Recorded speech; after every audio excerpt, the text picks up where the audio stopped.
Hello. I'm pretty sure you've already seen this meme that I have on screen, which will pretty much set the tone on the rest of this video. And I'll be talking about like how it affects us artists that are trying to improve, trying to get better. But as a disclaimer, this video is aimed for people who are trying to get better and want to have a career as an artist. So they want to do this as a job and not just like some sort of hobby that they just want to invest some time into. Secondly, the artists I'm going to mention, like Ethan Becker, Mark Brunei, Marco Bucci, Proco, all the pretty much educational art channels out there. They're all guilty of this, but some more than others. And not trying to like put them down or anything because I'm also guilty of this. So as an educator, I risk oversimplifying things. I risk misrepresenting the information that I'm trying to give for the sake of making it easier to understand. And that's just how education works. You can really make things more digestible without removing some of the source material, right? So it's a necessary evil to make things easier to understand for beginners and people who don't know much about art. Right, so for one, this culture of like the quick fix, simple tips, hacks, and I see it more prevalent in TikTok, maybe in Pinterest, since it's kind of a similar thing. Also in DeviantArt, those like weird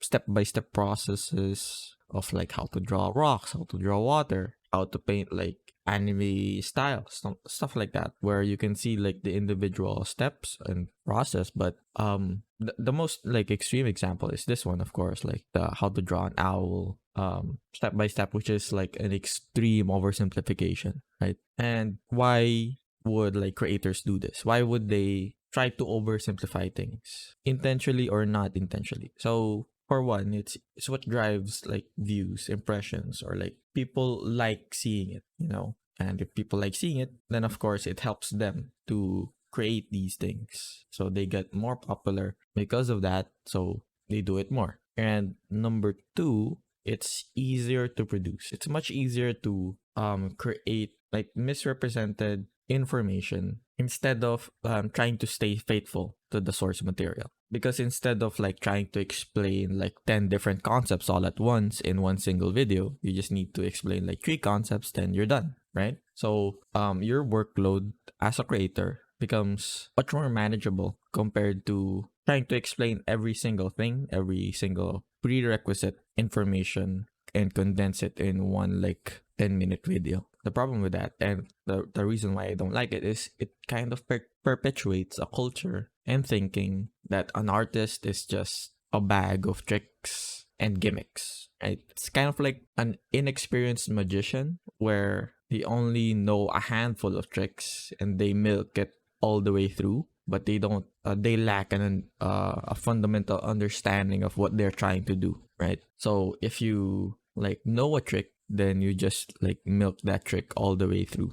If your gimmick stops working for that, and then you don't know what to do, you become stuck. And that's what I don't want to happen for artists that are like watching these types of videos. But even though that's not what I want to happen, it's going to happen regardless. But in this video, I just want you guys to know that even though in the videos that I make, I frame it this way, or like I make it look easy, or I oversimplify these things, there's still this number one thing that's never going to be false, and that's always going to be better than every like YouTube video that you're going to see out there, which is studies are still the biggest thing you need to do consistently to make better work. And it's just a fact of life that, to build stronger muscles, you need to go to the gym. Put in the work in a consistent way, ideally daily, or maybe weekly if like your schedule can't handle it. But,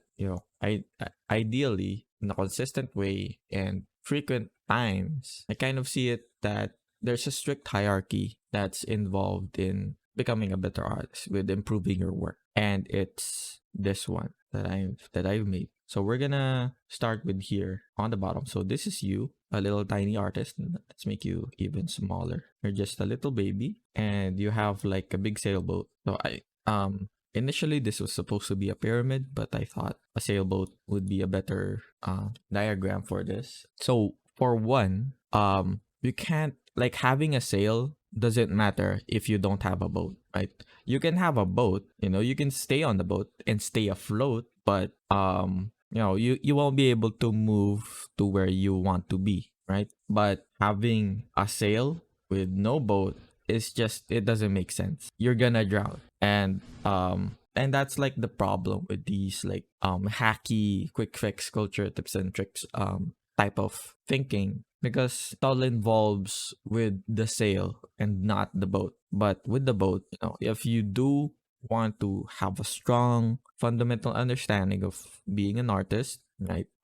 You first need to have these two in place, which is practicing your craft consistently, which is this could be like drawing every day, drawing weekly, doing like drawing sessions on a weekly basis, things like that. You can't just magically get better by doing these things. You have to do this. It's just necessary. Then the next one is doing studies or copies of works that's better than your own. What I mean by this is you copy artists that you like, you admire, or you do studies of real life, like still life, for example. And what this will do is kind of teach you how to stylize and how to correct your own like mistakes in your own paintings and drawings. So for example, you haven't painted a sunset before and you're trying to paint a sunset scene. If you haven't done any studies or copies of like a sunset scene, then you're gonna have like a harder time replicating a sunset scene because you haven't studied it before and you haven't painted it before. Of course, that can be offset by having references pulled out, but having that visual library in your head built up over time of the many things you've studied and painted and observed in life and in art will make like all the other steps infinitely easier for you, right? So these two things, even if you have just these two things, you're gonna be unstoppable pretty much. I've heard like countless times that people that don't go to like a traditional art school or like an institution like an education, right? People that don't have access to a good art school in their country, but they just draw and like just keep copying things, copying anime or things that things that inspire them, copying artists that they admire without like proper knowledge of what they're doing. They don't even know perspective, they don't know lighting, they don't know values, they don't know composition, they don't know anatomy. They, even if they don't have like the proper knowledge for those things, they create artworks infinitely better than those who only have the sail instead of the boat. So this is the thing that you need to work on. If you're like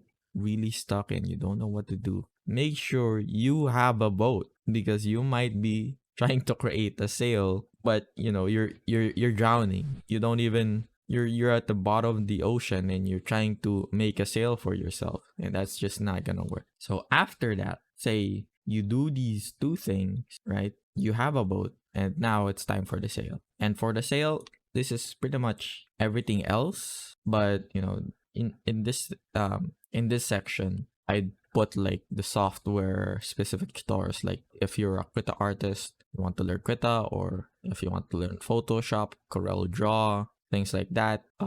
If like you want to know hacks, tips and tricks, layer management, blending modes, I'd also put that in like the sailboat section or like the sail section. But I think the biggest of like these of the sailboat section is this one: getting tailored feedback from better artists on what you need to improve on. So you can get away with not having this. You'd still be an unstoppable artist if you only have a boat.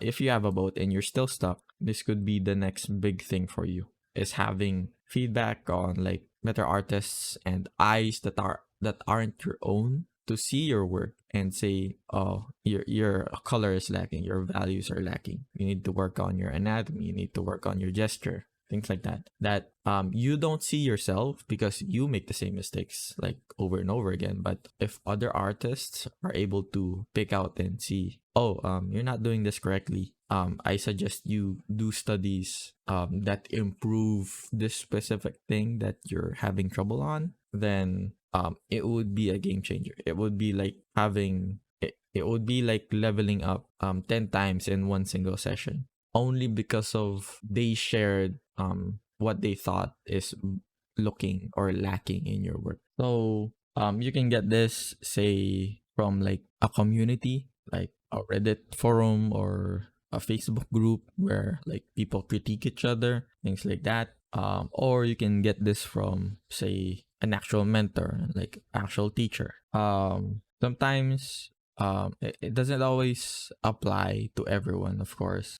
This thing might be effective for you, it might not. So for example, I know a lot of self-taught artists that didn't have mentors but still improved greatly on their own. And sometimes other people just need more assistance, more guidance than others. But anyway, yeah, just something that I thought and wish people understood more on like what kind of thinking they're adopting by going into this like culture of talk tips and trick talk hacks and whatever.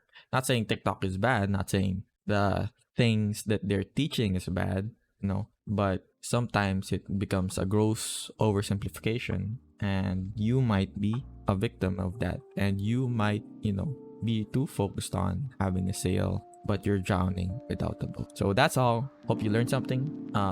If you like more videos like this one, consider giving this a like and subscribe, and see you on the next video. Bye bye.